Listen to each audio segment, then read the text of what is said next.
Welcome to Saturday Night at the Movies, the podcast that celebrates classic, cult, and current films and the people that made them, and many other aspects of pop culture. I'm your host, Steve Rubin. Our producer's Ben Shrewsbury, and our signature theme was composed by Greg Lerhoff. Here it's always Saturday night, and our mission is to chronicle film and pop cultural history one memory at a time. Tonight we are delighted to have a return visit from author, novelist, and film historian Bob Herzberg as our guest, a truly eclectic chronicler of American pop culture and a very prolific author.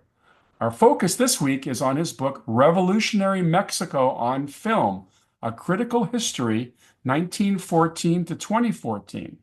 So batten down your sombreros, wrap yourself in your bandoleros, and let's head south of the border.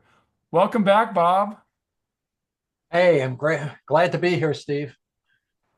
You know, I really enjoy this genre of film, and when you told me you had written a book about revolutionary Mexico, I had visions of all these films. And of course, for those of you who are watching us on YouTube today, I put up a still from the great legendary Sam Peckinpah Western, The Wild Bunch, and just brings back some fond memories. Now, what compelled you to write a whole book on revolutionary Mexico? What was the motivating factor?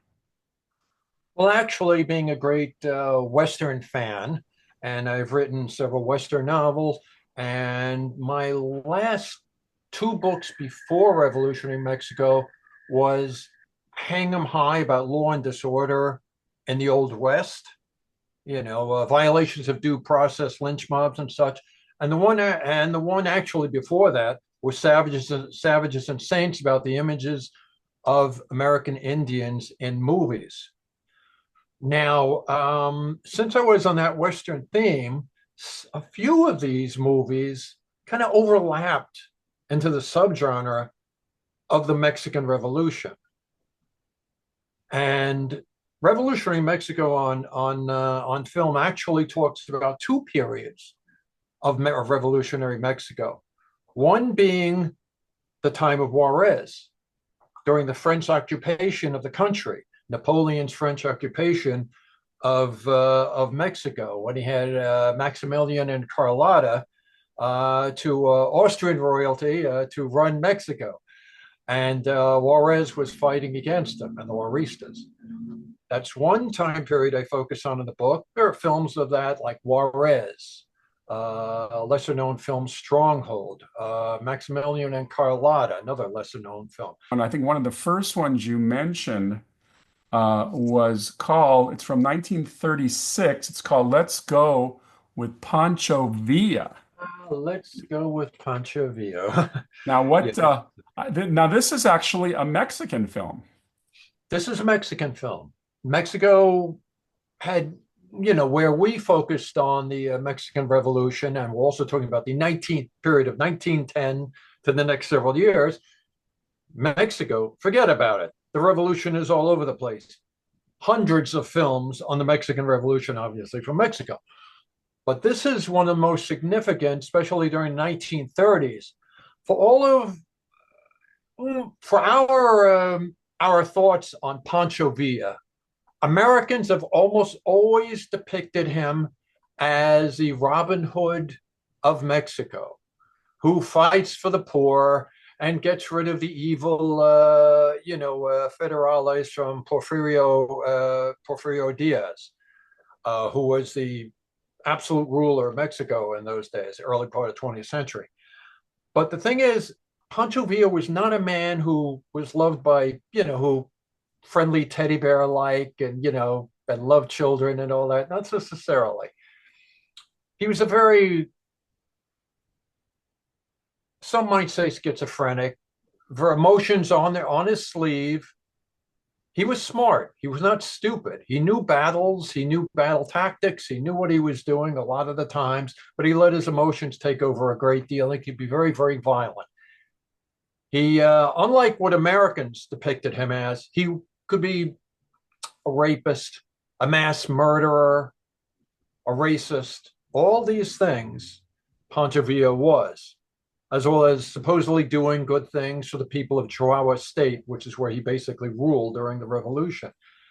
Let's go with Pancho Villa, made in Mexico in 1936, basically has, I would say, it was half a dozen, six Mexicans, six Mexican peons who decide they're going to leave their homes wherever they are and travel to, it might have been Chihuahua State, but travel and link up with Pancho Villa and fight for him, the glory of the revolution and all that. Da, da, da, da, da. However, things don't exactly turn out that way. First of all, Pancho Villa is more of a cold fish in this one, kind of a little would-be dictator there. He treats him kind of coldly at times. And through no fault of their own, well, I would say through no fault of their own, one way or the other, they all except one, ends up dying violently, whether it's in battle, by accident, by happenstance, by via bullying these guys to get out front and do their battles, and they get killed needlessly. Only one is left, I suppose the leader of the group, and he goes back home to his wife and family as a son, as a wife, a son, and daughter. After a while, Pancho Villa is not doing so well. He goes back. He happens to go to this family now, and the guy's a little more cynical now. But he said, but Villa says to him, if you want to join up with me, forget me dismissing you last time. If you want to join up with me, join up. And the thing is that Villa is left alone with his wife and daughter. But because the guy said, I can't really leave my wife and daughter and my son, my family. I can't leave them to go join you this time. I already had my time with you, and I lost 5 friends out of it. And so Villa is left alone with his wife and daughter. What happens is there are gunshots. There are gunshots from his house, and apparently Villa murdered his wife and daughter. Oh, God. Yeah, this is cut out of the Mexican version. Years later, that cutout version came back into the DVD. And so now Pancho Villa goes out to the guy and says, listen, you got no reason to stay here anymore. Now you can come with me. Of course, the guy gets angry and then raises his gun to him. But his assistant, Rodolfo Fierro, who's really Pancho Villa's right-hand man, who was a total psycho. I mean, the man was like straight out of a Lunaticville. So he kills the guy, but the son, who has now lost his father, he's now an orphan and lost his sister. But when, and he's sad, he's crying, but Villa says, no, you could still come with me. And the kid brightens up and smiles. He's going to go with the murderer of his parents and his baby sister.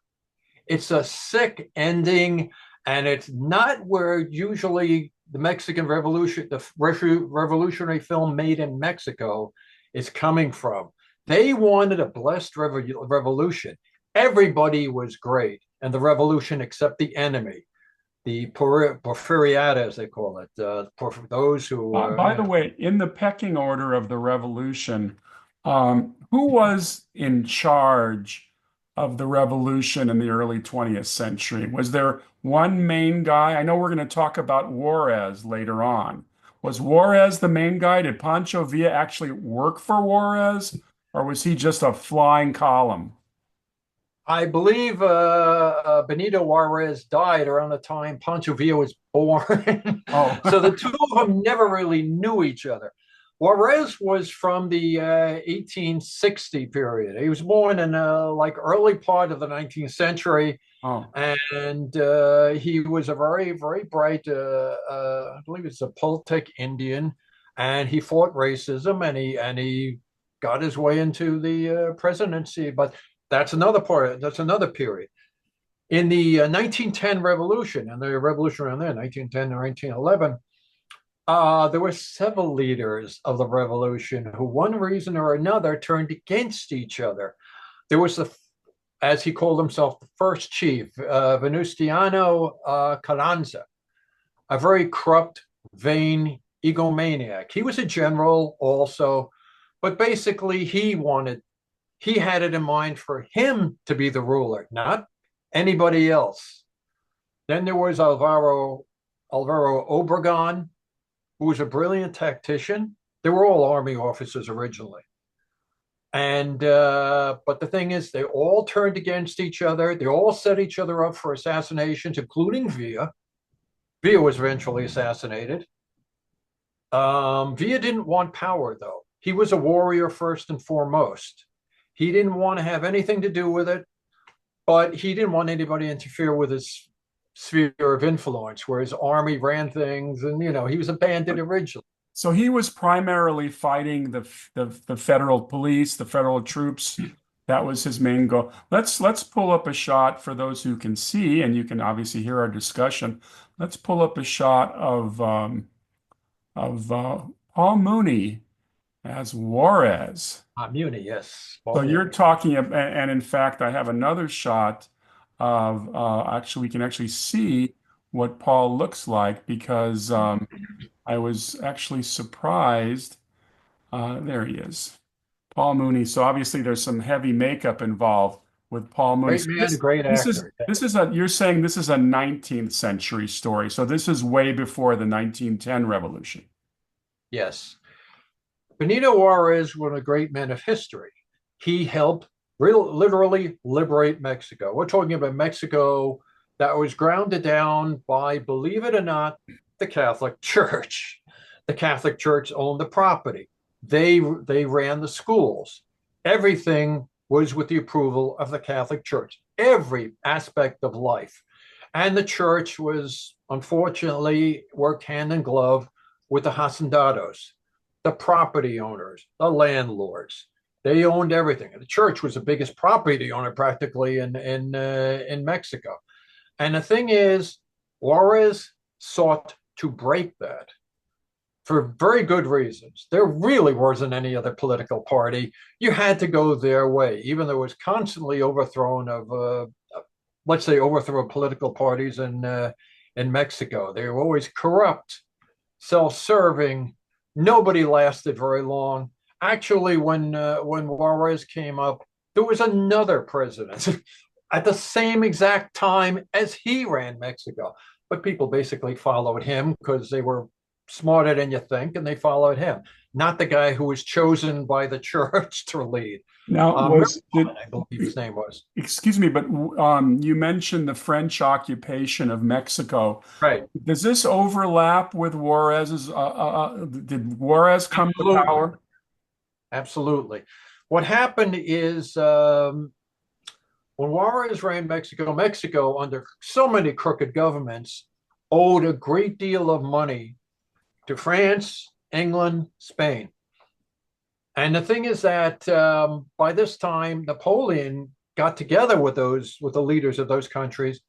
He's not going to pay back his debt because Juarez had every intention of paying back the national debt, but he put a moratorium on it. We don't have enough money to do it now. Let us get back on our feet. We intend to pay it back, which is exactly what he had in his mind. He was a very honest man. But what happened was Napoleon got the leaders together, these foreign leaders. They were going to go into Mexico and they were going to take over.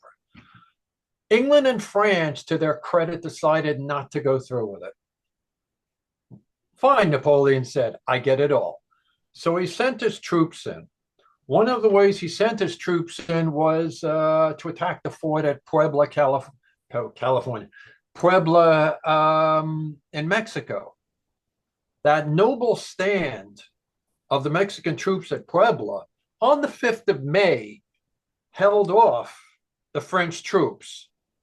Even though Napoleon's troops eventually took over, the delay cost them because the Union Army in this country fighting the Civil War was able to gain time and momentum to attack more Confederate positions and declare victory at certain moments. They were ahead of the game, the Union, because I would say, Napoleon definitely had it in mind to spread his imperialism up north to the United States. Napoleon wanted to supply the Confederacy.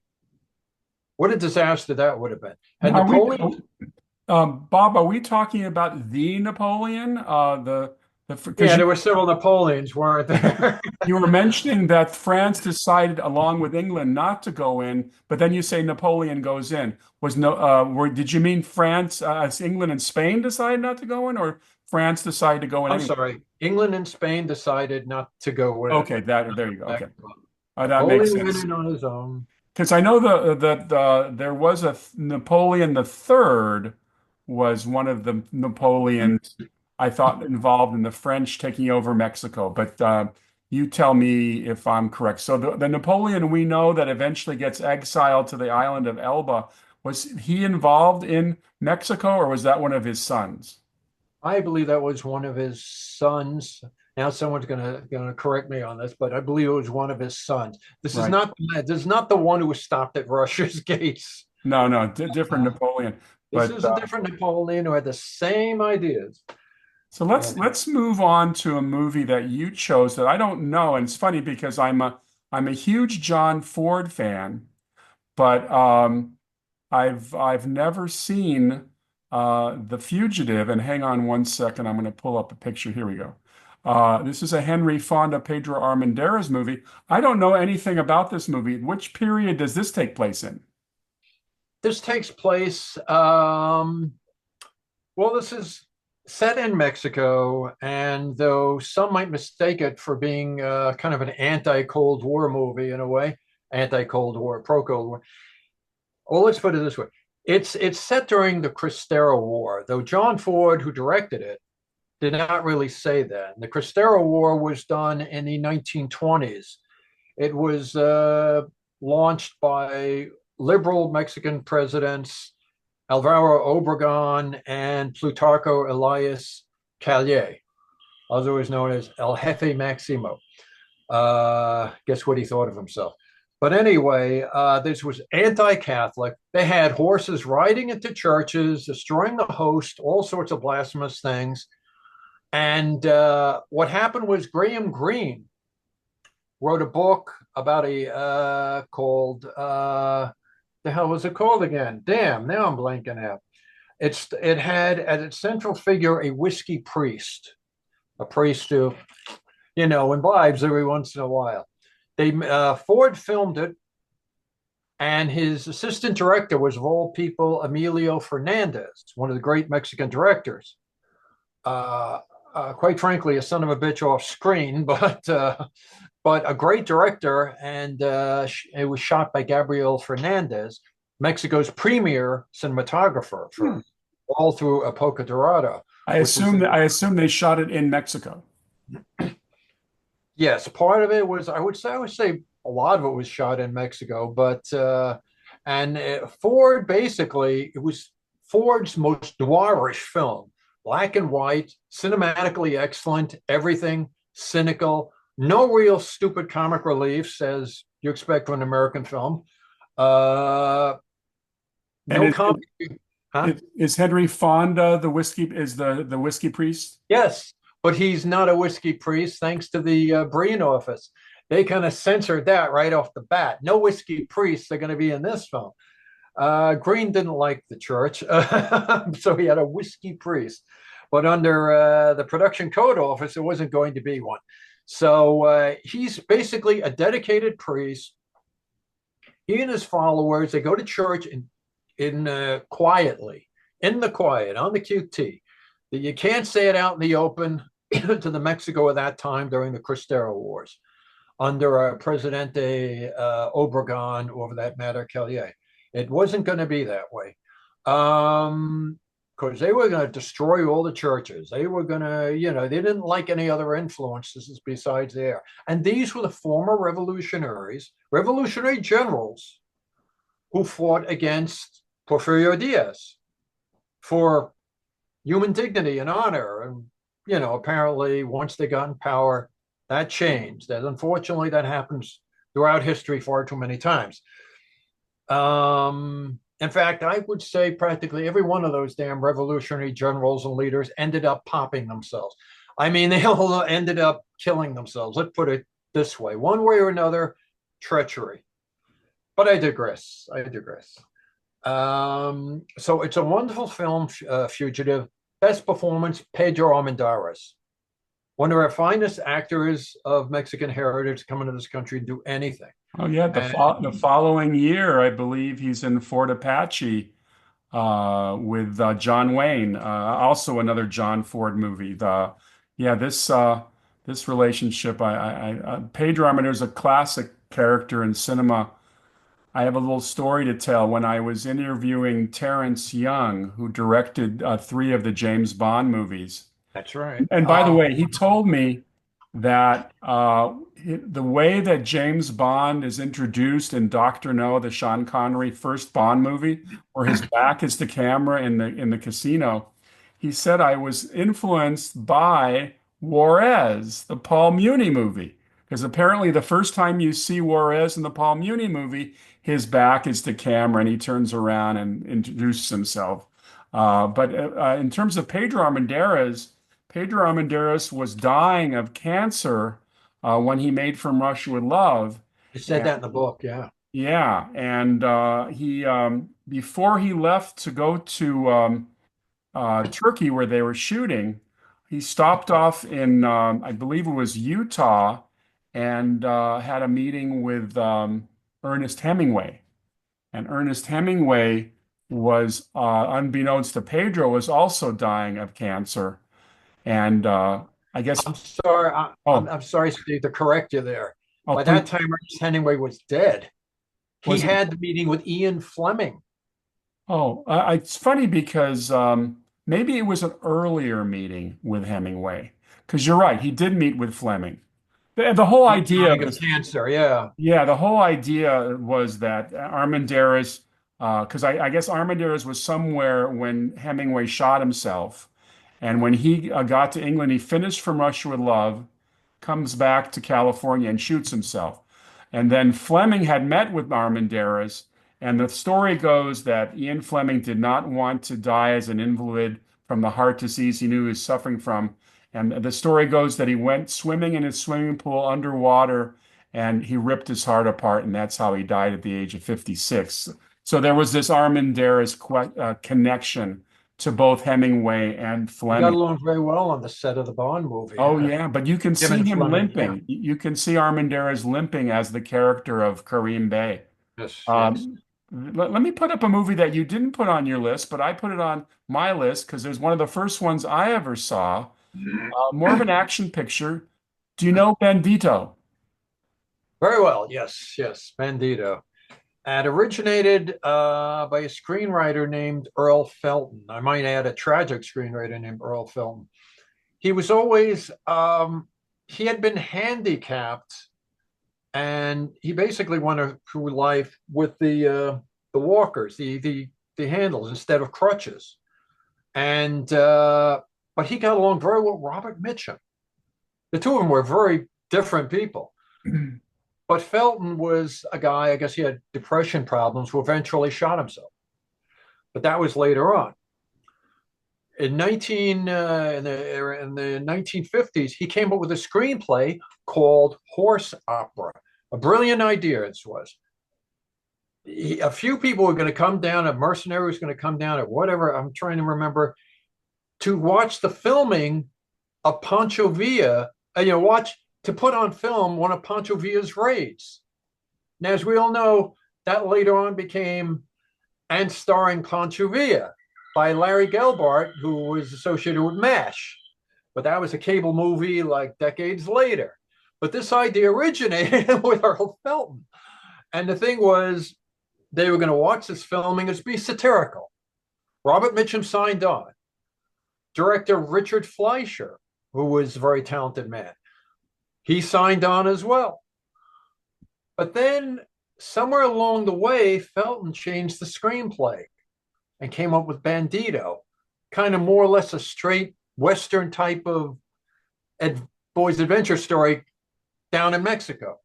And Mitchum asked him, "Why did you change the screenplay? It was so good." He said, the idea that looked so good in a cantina in Mexico at about 3 a.m. didn't look so good in the light of day or something like that, he said. So he changed it. Richard Fleischer wanted out. He said, no, that's not what I contracted for. but RKO was dying. So they sold the screenplay and they sold the property to United Artists. United Artists said to Richard Fleischer, "You're doing it, otherwise we sue."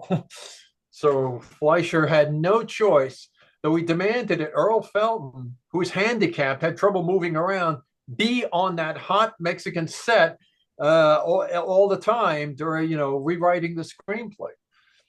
So, Well, I was probably 7 or 8. It was at the local matinee in West LA, and I was really into soldiers and fighting. And that opening scene where the federales are beating the crap out of the bandits, or I should say the revolutionaries, and suddenly Robert Mitchum shows up with a suitcase full of hand grenades, and he starts dropping them on these machine gun nests that the federales have. I said, "This is so cool." This was a kid's adventure movie set in Mexico. And of course you had the requisite gorgeous girl who was Ursula Thies, yes, and Gilbert Roland, always good. It was a good adventure film. Mitchum was good at these kinds of movies, playing the kind of the mercenary.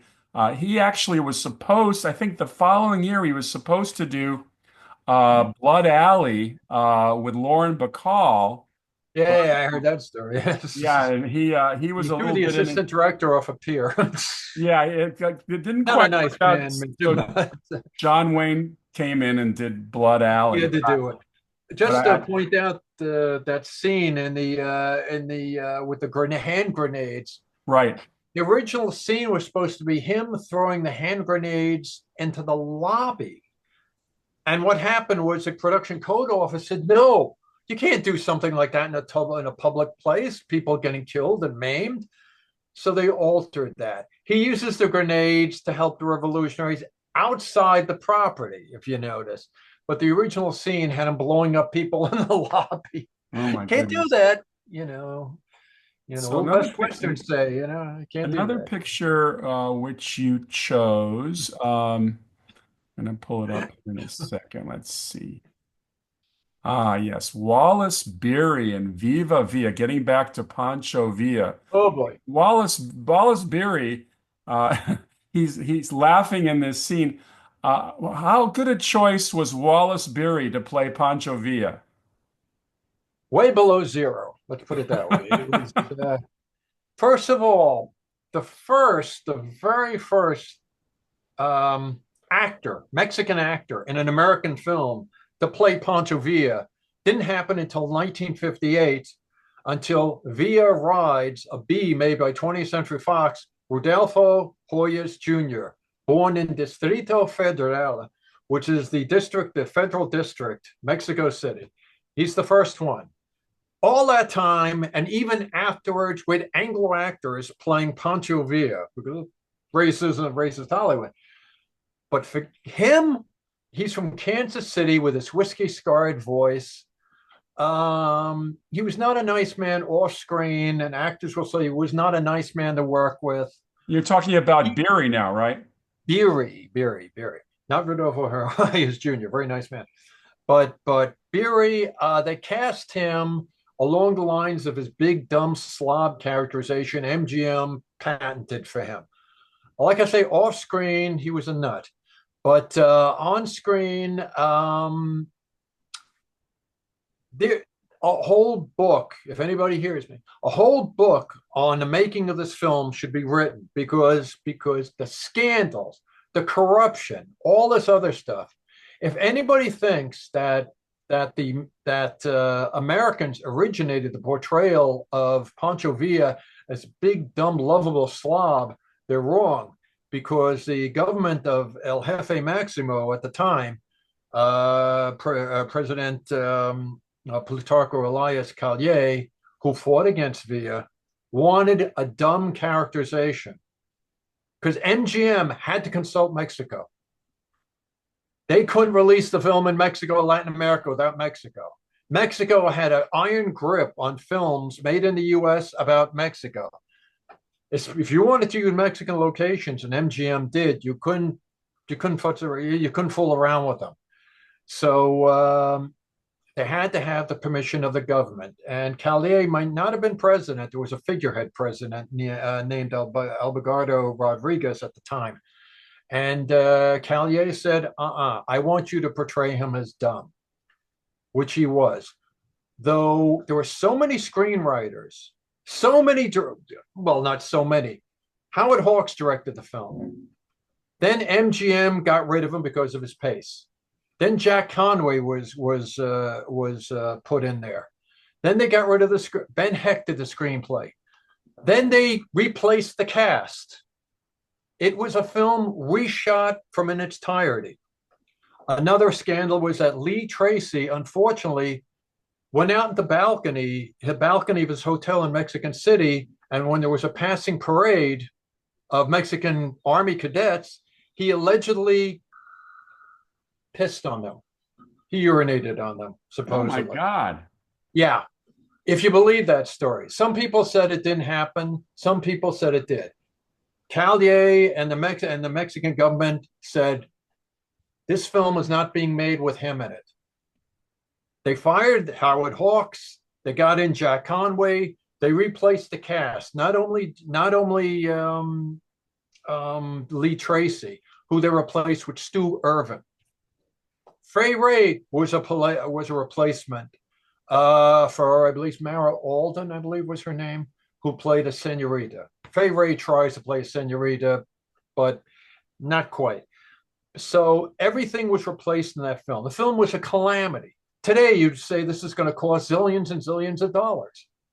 But only MGM at the time could do something like that, partially because of controversy with the Mexican government. David O. Selznick is the producer. I mean, he's one of Hollywood's top producers. I'm surprised under his watch this became such a calamity.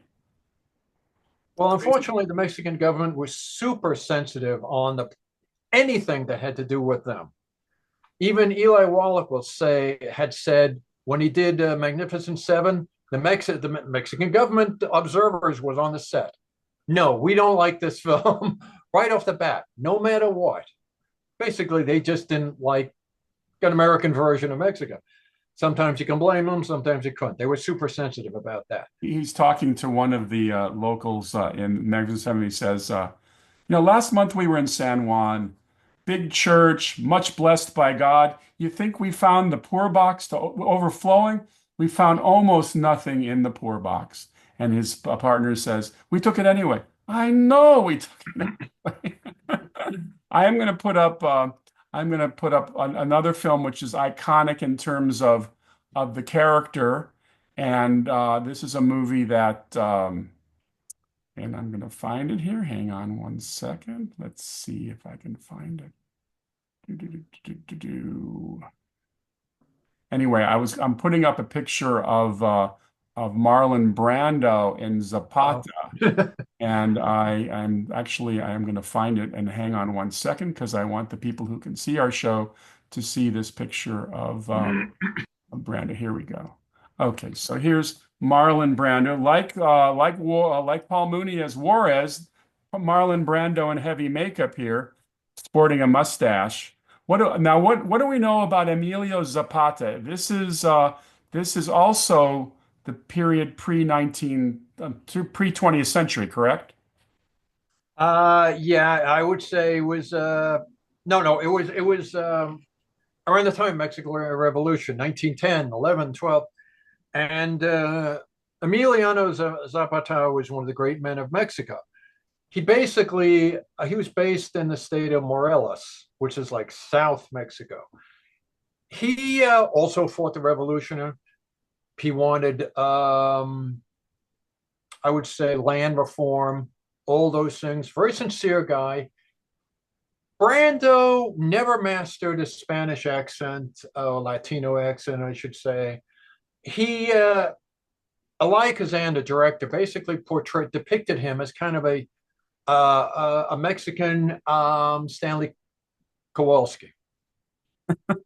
He's very Brando's character is very very non-talkative, very surly, very silent, doesn't really talk Oh yeah, very that much. was Brando's whole actor motif in those days, very very different than everybody else.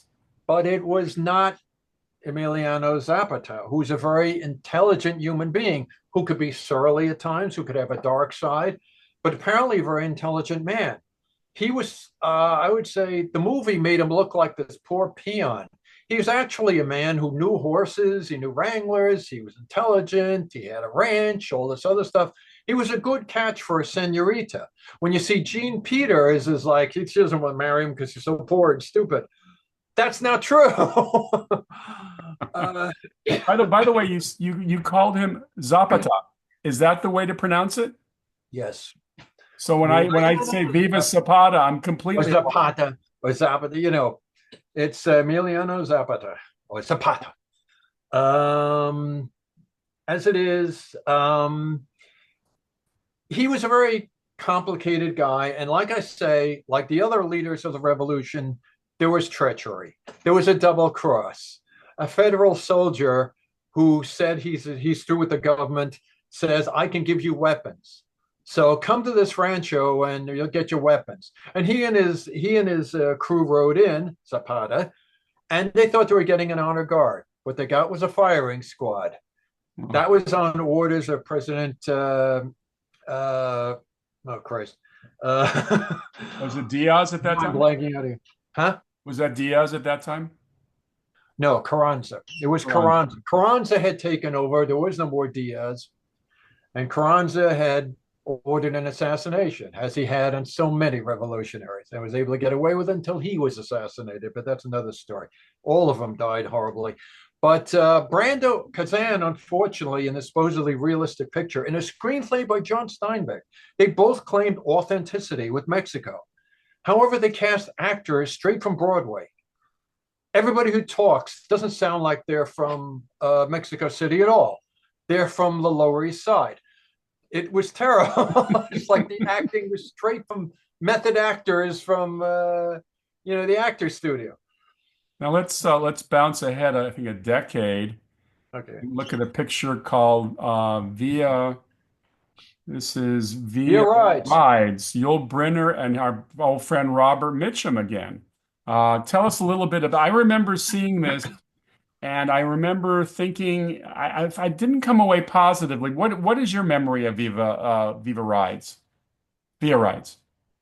It was total fantasy from beginning to end, basically. It was adventure.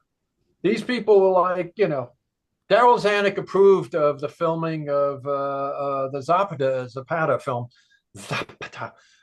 film because he thought it was a Western adventure.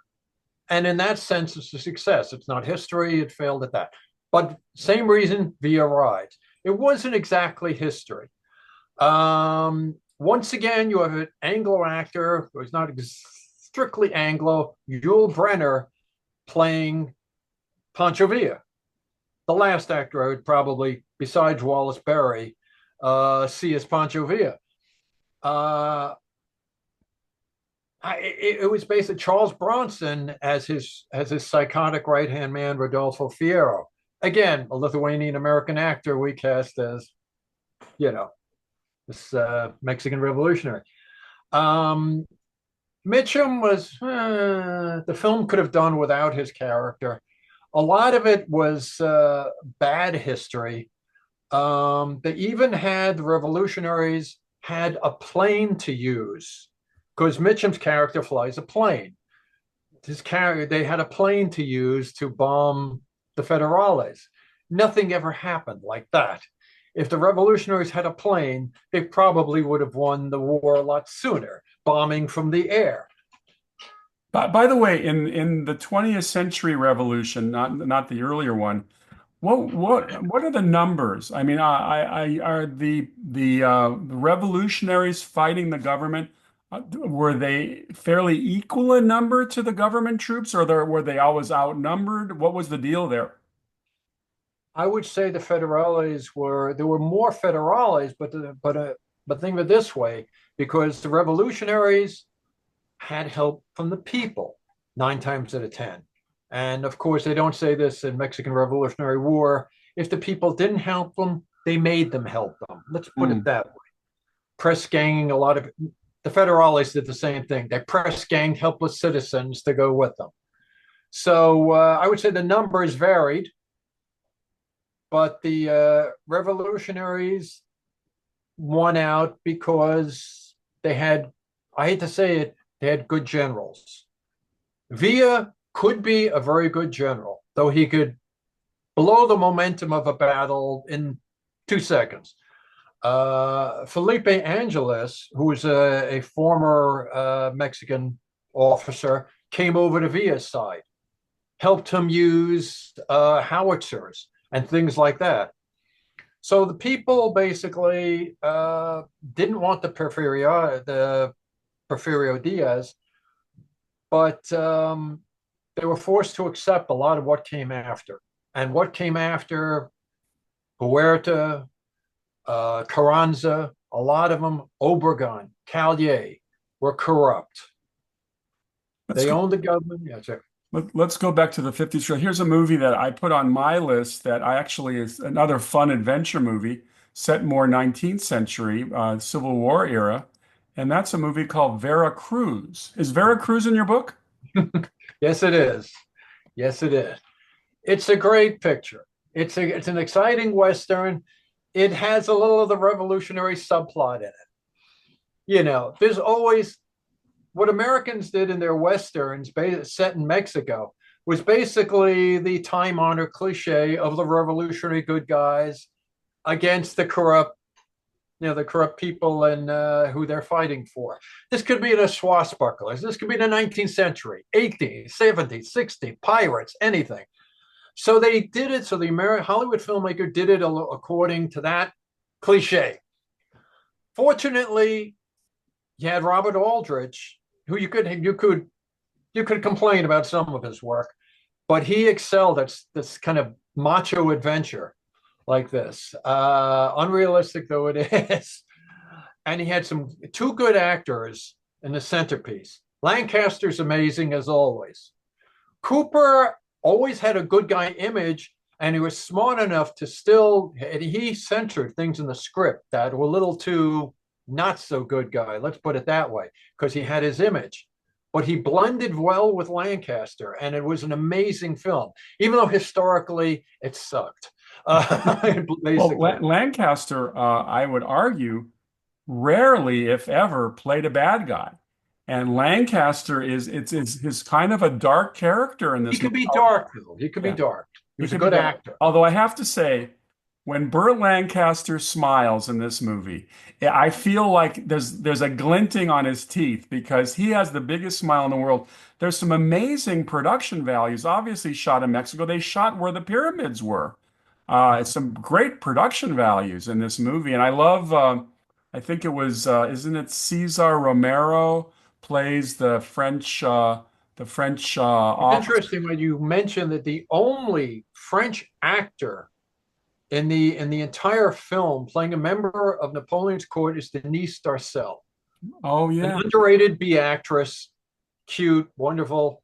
She's good in that as the double-crossing French tart, but who's part of the French court. But other than that, everybody, Henry Brandon, Cesar Romero, everybody, George McCready, who's playing Maximilian, even though he's twice Maximilian's age.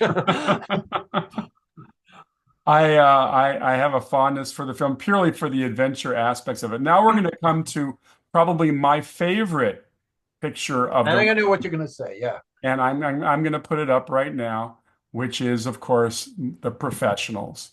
To me, Richard Brooks wrote and directed one of the great films of all time. Yes. With one of it just clicks. Tell me what you think of this movie. First of all, every adventure film ever made should have the smart ass dialogue of this one. Every film like that should be as witty and as brilliant as this film is. And I don't want to push out the contributions of the source novel by Frank O'Rourke, who's a Western writer. And he's a man who had been down to Mexico, and he wrote about it. Knew about the revolutionaries. He interviewed them and all that. His original novel is A Mule for the Marquesa. There's supposed to be 5 adventurers going down there, 5 mercenaries going down there. They combined 2 into 1. The casting had Woody Strode, a groundbreaking casting for an African American actor to get in this, because originally he was not in the original novel he was not African American, but it worked all the way around, and you had four guys who were not only I mean just showed their stuff in this one. They were all in their 40s or so, and they were all World War II veterans who knew search and destroy missions and going out in the battlefield and getting the job done. Three of these guys, it's Marvin, Ryan, and Strode, were the Marines, and Lancaster was in the Army.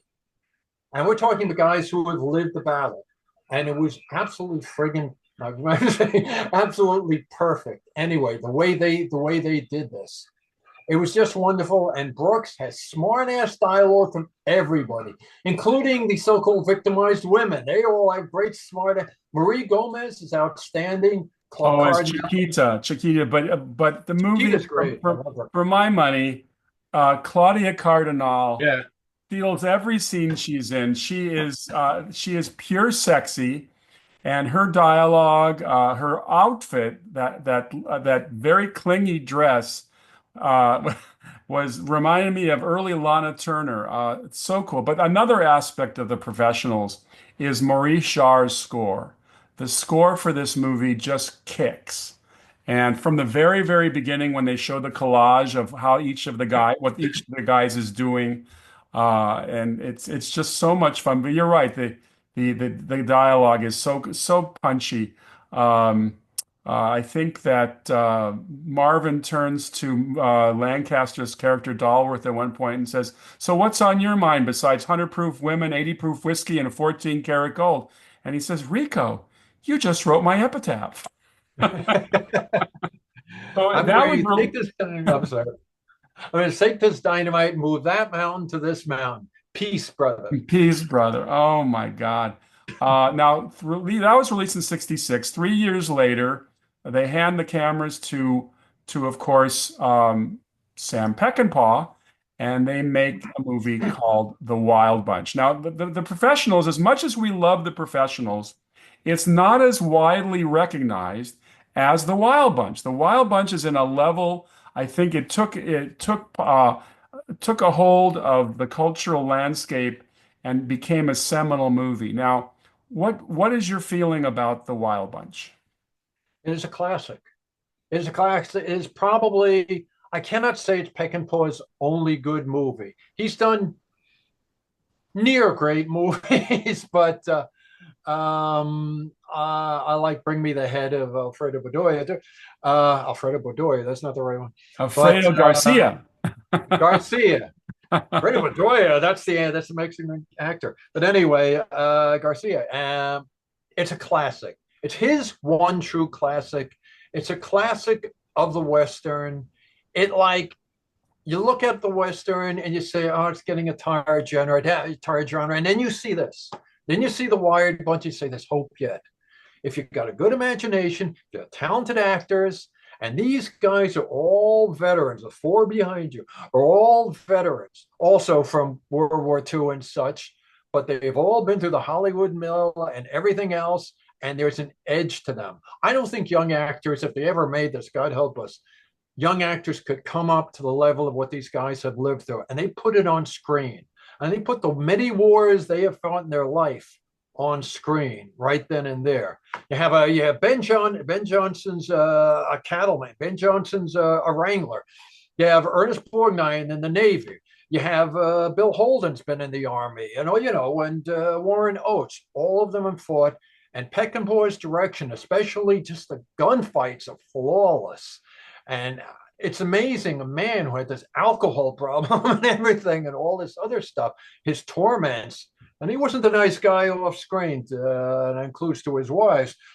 But the thing is, he focused. He found the focus to do this.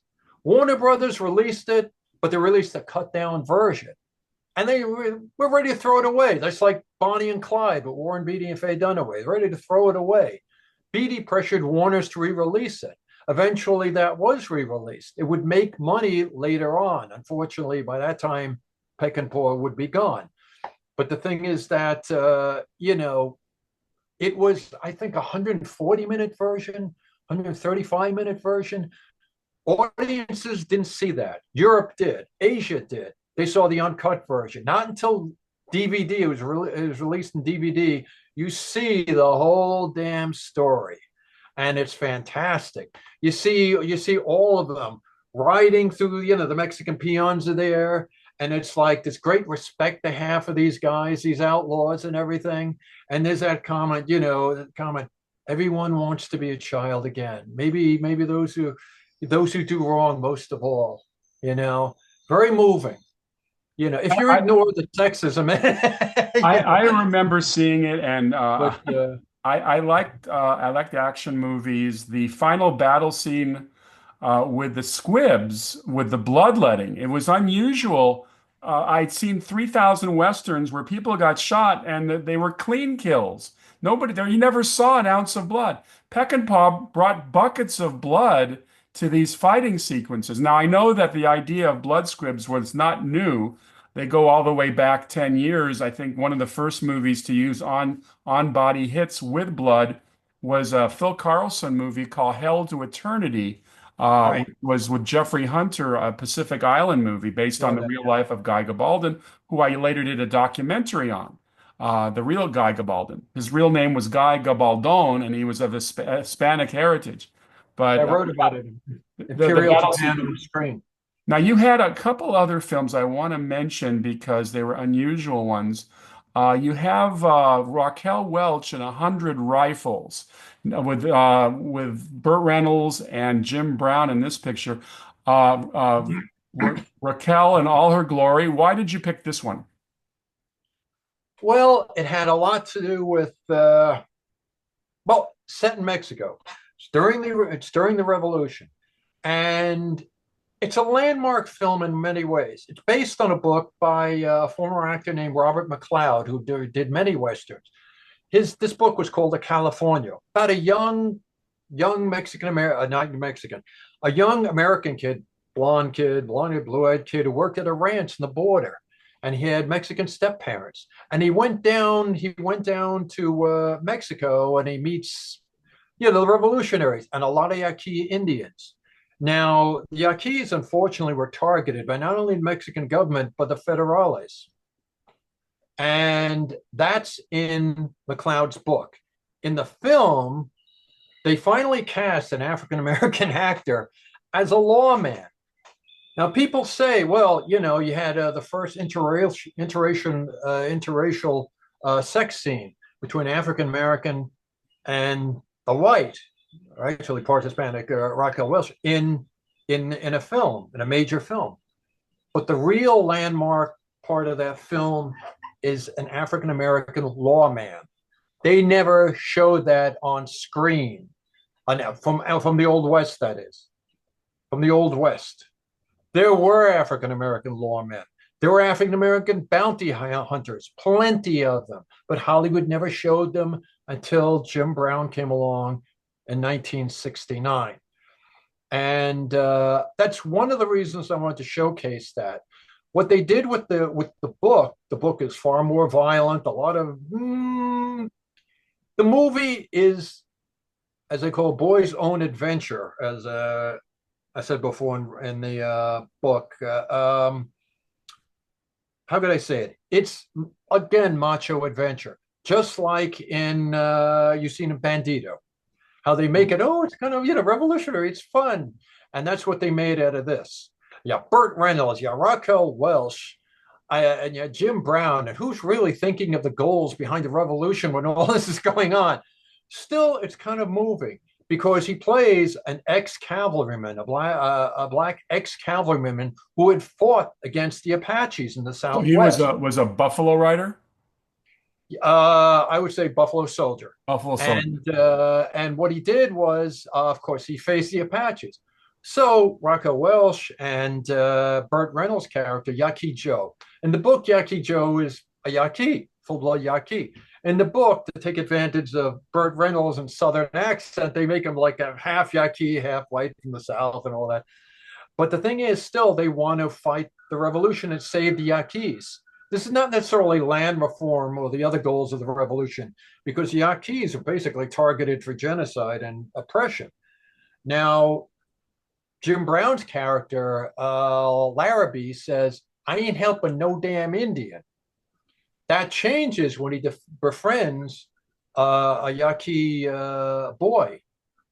And now, of course, when the villainous, Federalia general, played by You Look Marvelous, what's his name again? Fernando Lamas? Fernando Lamas. Yes, yes, yes.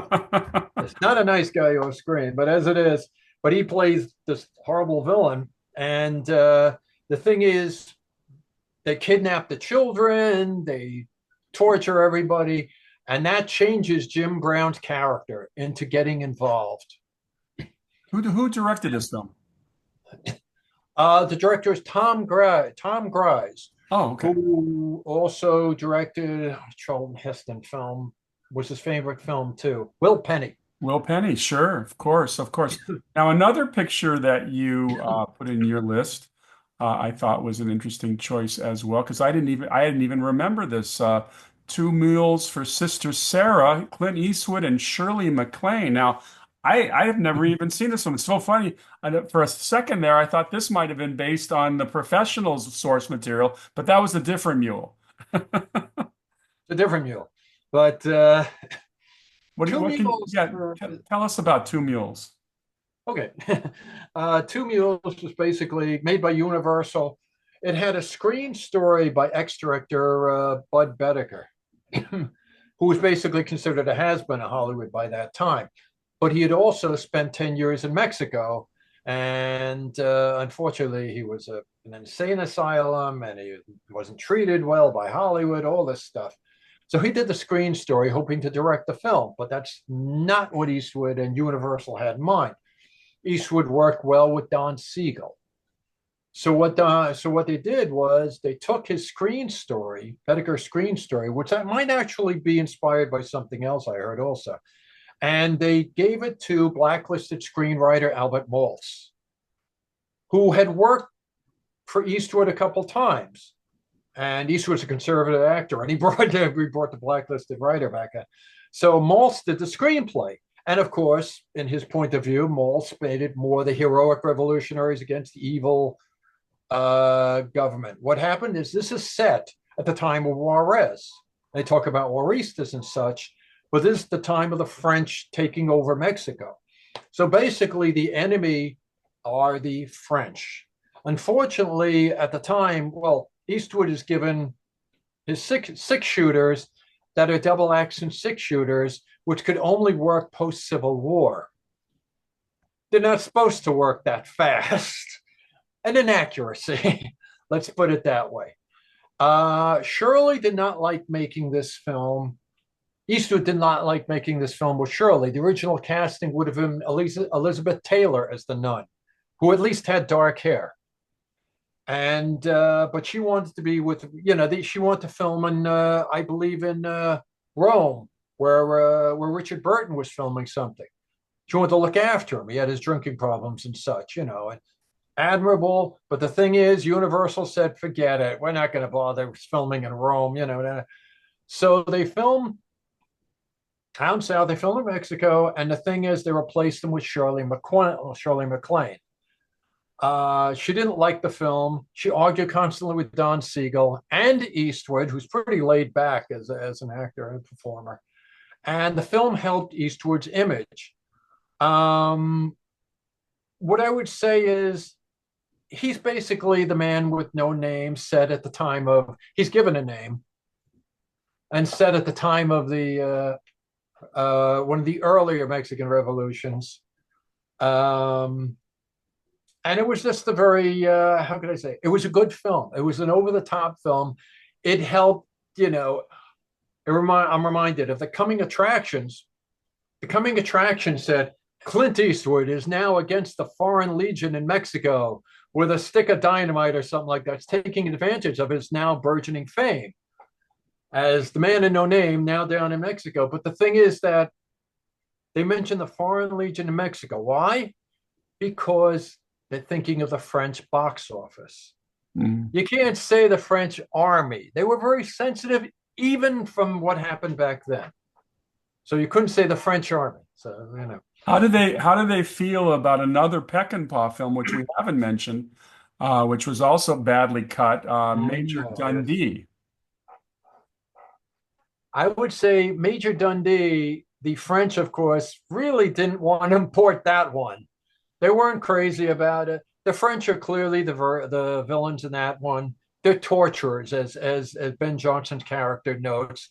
This is what you get during from a European education, he would say. That they would make the Apaches as amateurs. I mean, Dundee and his group had to unite. It's actually a great film in many ways. It is a great film. I You had know, a chance to interview the producer of the film, whose name will come.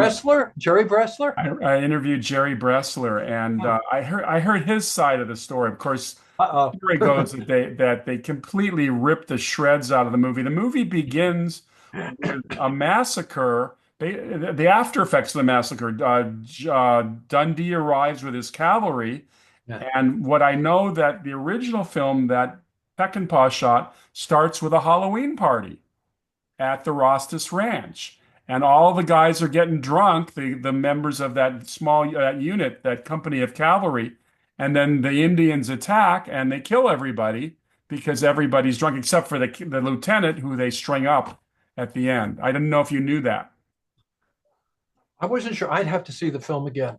I really would. Yeah, no, it's an interesting thing. I thought it Well, started with a massacre. I thought it Bob, did. this And has been terrific. I always enjoy talking to you because you have such a wide bit of knowledge on so many different films in genre. And these Western movies, if you as listeners and viewers today, if you haven't seen any of these movies, definitely check them out because they're all very interesting. Tell them again about your book, Bob. Revolutionary Mexico on film. We'll go into a lot of films set in revolutionary Mexico, as well as films made in Mexico by Mexican actors and techies and directors and everything about the revolution, as well as, well, here it is. Right in There front it of you, is. right then and Who's on, there. who's on the cover? Pedro Armendariz. That's Pedro Almendarez. I don't know who he is. Pedro Almendarez, the man who Got did it. so much about the about films about revolutionary Mexico. Well, we have been listening and watching Bob Herzberg, a wonderful author and expert in various film genres. We're going to have him back again soon because he has other books that he can talk about. He previously did our show talking about the military and the movies. If you enjoy our show, please send us a note. You can email me directly to Steve, Stevejay, Rubin, Rubin, at Gmail. Also, be aware of the fact that we have another podcast called Tales from Hollywoodland, which I co-host with producers Julian Schlossberg and Arthur E. Friedman. Tales from Hollywoodland. It's on your favorite podcast, as we are, along with our YouTube channel. Bob, thanks again for joining us today. And it's great to be here, Steve. Talk to you soon.